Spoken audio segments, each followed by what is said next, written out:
teman-teman bonsai Indonesia, jumpa lagi dengan saya Rudi Julianto dalam channel YouTube Pokop Art. Teman-teman, kali ini saya akan sharing tentang bagaimana perawatan atau penanganan rutin pada bonsai sancang. Bonsai sancang ini termasuk dalam kategori bonsai yang sudah matang atau sudah jadi istilahnya. Ya, bonsai sancang memerlukan media yang sangat porus. Ya, oleh karena itu kita memilih pasir malang yang kasar sebagai medianya.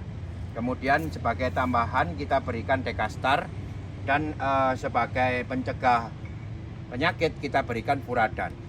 Kemudian cara perawatan rutin pada bonsai sancang kita menanam pada double pot. Istilahnya di atas pot, di bawah potnya ini kita kasih pot yang berukuran secukupnya, tidak terlalu besar, tidak terlalu kecil juga. Asal dasar dari pot yang ini bisa ketemu dengan permukaan pasir yang ada di pot yang ada di bawahnya. Nah, ini perawatan rutin atau cara penanganan untuk menangani perakaran dari bonsai sancang yang sangat pesat tumbuhnya, agar kita memberikan ruang melalui lubang pot sehingga akar bisa masuk ke media di bawahnya dan tumbuh di dalam media yang berada di bawahnya ini. Nah, kapan kita harus melakukan pengangkatan dari perawatan tersebut? Biasanya saya lakukan 2-3 bulan sekali. Caranya dengan mengangkat pot yang di atas ini. Nah, ini langsung saya praktekkan teman-teman. Jadi ini sudah kurang lebih 2,5 bulan kalau nggak salah ditanam di double pot seperti ini. Kondisi pohon sangat subur sekali. Kemudian kita lihat apakah akar sudah sampai menembus ke bawah atau seberapa banyak akar ini selama 2-3 bulan menembus ke bawah.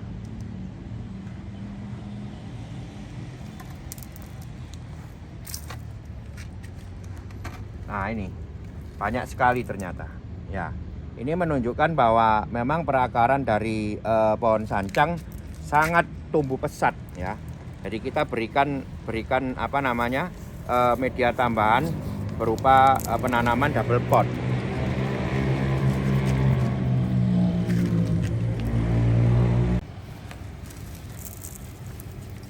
Nah, ini kondisinya teman-teman, sangat banyak sekali akar-akar yang turun ke bawah. Nah, ini setiap 2-3 bulan kita potong.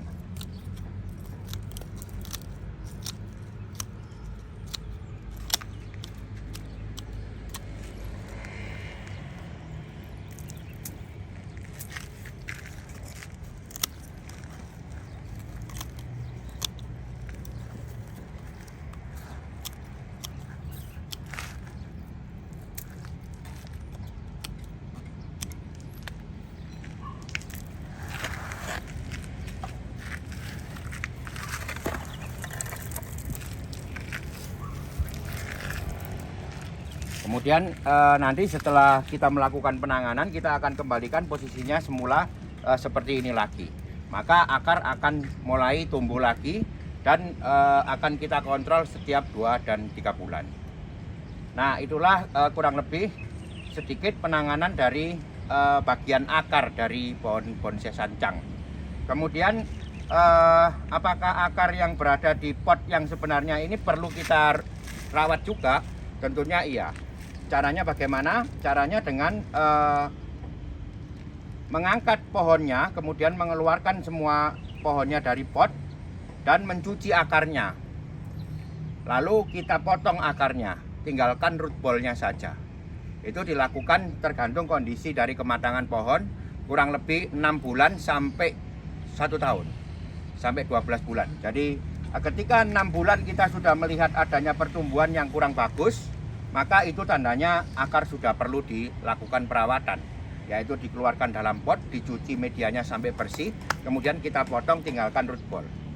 Nah, apabila dalam 1 tahun kondisinya masih bagus, itu pun juga kita perlu untuk dibongkar akarnya.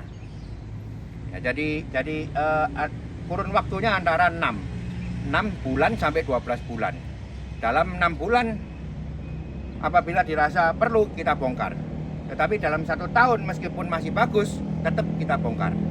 Ya, ini untuk perawatannya atau perawatan akar di dalam medianya. Nah, itu tadi perawatan akarnya. Saya sekarang akan melakukan pruning terhadap pohon ini. Kita akan lihat bagaimana kita melakukan ataupun merawat dan mempertahankan bentuk pohon ini yang sudah jadi. Bentuk pohon ini ya kita tahu bersama teman-teman bahwa bonsai itu setelah jadi pun kita tetap harus menanganinya. Karena seperti diketahui bersama bahwa bonsai adalah seni yang tidak pernah berakhir. Oleh karena itu meskipun dalam kondisi yang sudah mencapai kematangan maksimal seperti ini dan desain sudah maksimal seperti ini, kita tetap harus merawatnya dengan cara mempertahankan bentuk-bentuknya. Nah, kita ikuti teman-teman prosesnya bagaimana saya mulai merawat atau trimming terhadap pohon ini. Nah, inilah kondisinya pohon ini, sangat subur sekali teman-teman.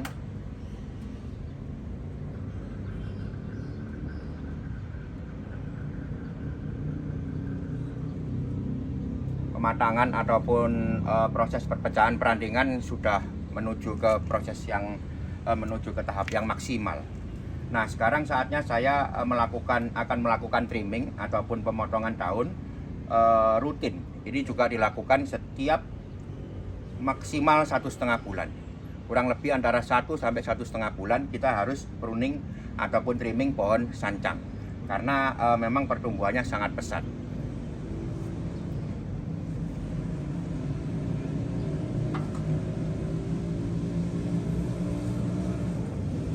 Yang perlu diperhatikan pada saat kita melakukan trimming atau pruning ini yaitu mempertahankan kelompok-kelompok daun yang memang sudah dibentuk dari awal, yang sudah merupakan dari elemen desain. Jadi kelompok daun besarannya, volumenya kita harus tahu, tidak melakukan pemotongan yang berlebihan atau terlalu pendek atau terlalu panjang. Jadi itu tadi adalah upaya untuk mempertahankan dari bentuk ataupun desain dari pohon ini.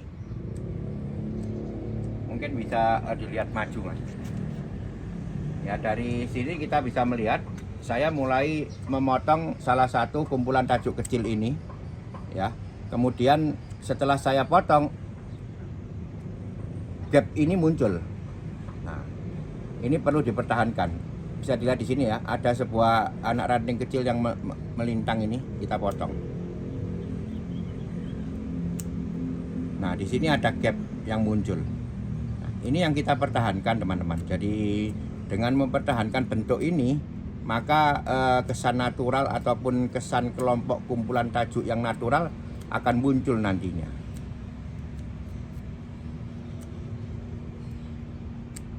Nah, ini kemudian daun-daun yang di dalam sama sekali tidak perlu ini, teman-teman. Kita buang.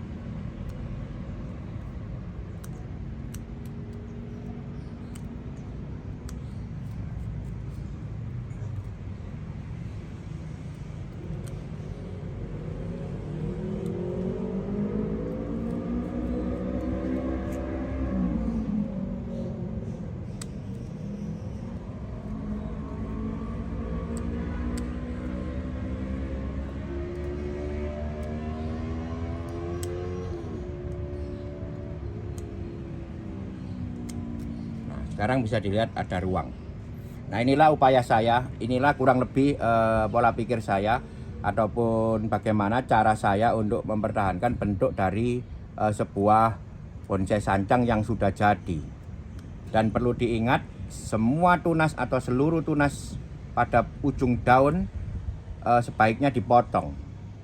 Nah, semua tunas dipotong agar apa? Agar nantinya memperoleh pertumbuhan yang merata dan kompak.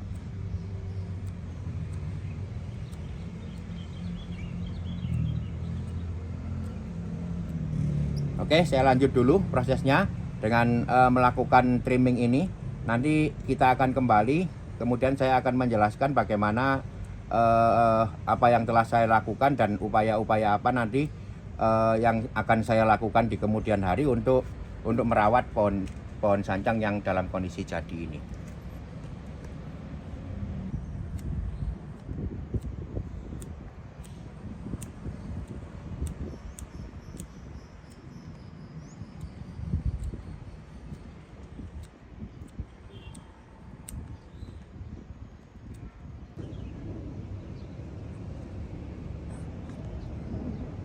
Nah, inilah contoh beberapa kumpulan tajuk yang sudah saya lakukan pemotongan atau trimming ya. Jadi sekarang bisa dilihat adanya gap-gap, jarak-jarak antara masing-masing kumpulan tajuk sudah terlihat. Itu akan memberikan ruang kepada pertumbuhan berikutnya yang kemudian kita juga bisa sedikit mengekspos perantingan-perantingan di dalam ya. Jadi ini sangat penting dilakukan. Hal kedua yang ingin saya bagikan juga adalah tentang bagaimana kita mempertahankan kematangan dari sebuah pohon sancang terutama ya. Di sini bisa dilihat adanya tajuk yang menjuntai ya. Yang kita inginkan adalah pertumbuhan yang seperti ini. Jadi tidak turun ke bawah. Tidak turun ke bawah. Nah, ini banyak sekali yang turun ke bawah. Banyak sekali oleh karena pertumbuhan tentunya. Nah, ini segera kita lakukan pemotongan. Ya, jadi jangan ragu-ragu, langsung dilihat aja bagian bawah ini. Bagian bawah dari kelompok tajuk yang ini ya. Seperti ini, ada pertumbuhan yang ke bawah, kita buang. Pertumbuhan-pertumbuhan yang di bawah ini kita buang.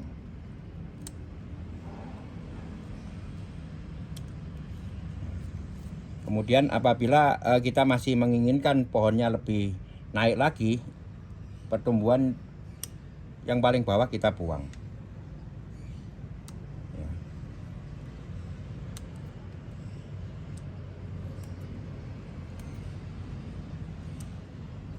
Nah, dengan demikian sekarang bisa dilihat pohon lebih terangkat, tajuknya tidak turun. Jadi lebih gagah nanti akan terlihat, posisi tajuk ini akan terlihat lebih gagah, akan berkesan tua juga ya, tidak turun. Nah, itulah tadi 2 tips, yaitu mempertahankan jarak antara masing-masing kelompok tajuk, kemudian menjaga daun-daun yang di bawah ataupun di bagian bawah tidak turun ya. Bukan menjaga tidak turun, tetapi mengontrol pertumbuhan agar memang yang pertumbuhan yang diinginkan bisa tercapai, yaitu pertumbuhan yang lebih terkesan gagah, lebih terkesan menampilkan perantingan pohon tua.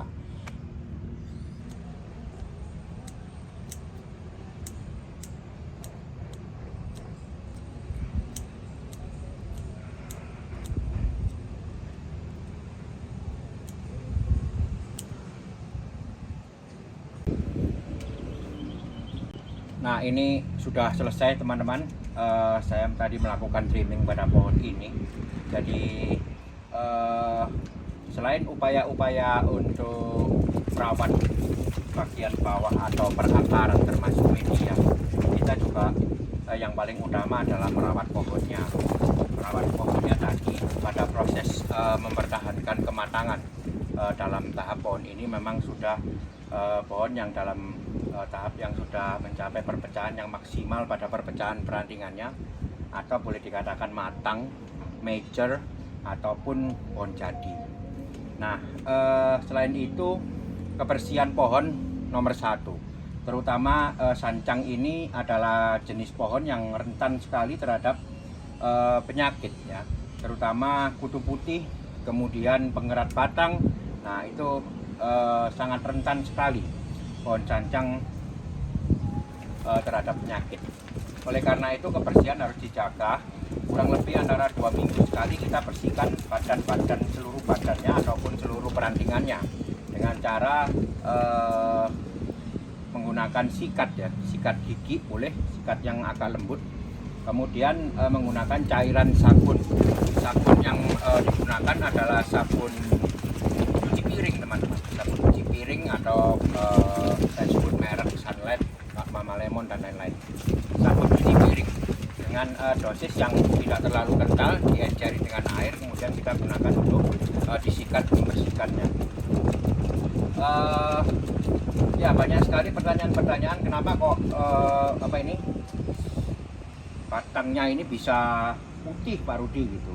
Nah, itulah yang saya lakukan. rutin tiap 2 minggu atau 3 minggu paling lambat saya udah mencoba membersihkan dengan tadi sikat dan cairan sabun cuci piring. Kemudian tidak lupa penyemprotan hama, pencegahan. Sudah pernah saya sharingkan bahwa saya menggunakan 4 campuran. Kita tidak tahu apa yang sedang menyerang ataupun penyakit apa yang sedang menyerang atau unsur apa yang menyerang dia. Ada bakteri, ada virus, ada serangga, insek, ada jamur dan lain-lain ya. Maka saya mencampur 4 obat hama yang biasa dipakai di pertanian juga, yaitu yang pertama adalah insektisida untuk serangga, fungisida untuk jamur, kemudian bakterisida untuk bakteri, dan satu lagi saya campur akarisida. Akarisida ini sebenarnya untuk membersihkan bagian bawah. Nah, itulah obat-obat itu saya campur dengan menggunakan air dengan dosis masing-masing. Kemudian saya semprotkan rutin pada musim hujan 2 minggu sekali, dan pada musim kemarau 1 bulan sekali. Nah, itu tadi teman-teman sedikit sharing saya tentang perawatan bonsai sancang pada tahap yang sudah jadi. Tentunya hal yang paling penting dalam proses menangani bonsai adalah perawatan harian. Perawatan harian termasuk pengamatan-pengamatan, apakah pohon kita ini ada penyakitnya, apakah pohon kita ini tumbuh dengan subur, atau itulah pengamatan kita sehari-hari untuk mendapatkan sebuah kesuburan yang layak untuk nantinya diteruskan proses desainnya. Oke, sampai di sini dulu perjumpaan kita. Terima kasih telah menyimak, semoga ini bermanfaat. Tetap ikuti terus channel YouTube Pokop Art untuk segala info, teknik, dan sharing saya bonsai. Tetap semangat, mari kita berkarya. Karya bonsai Indonesia, bonsai tropis, konsepnya pokok. Salam pokok.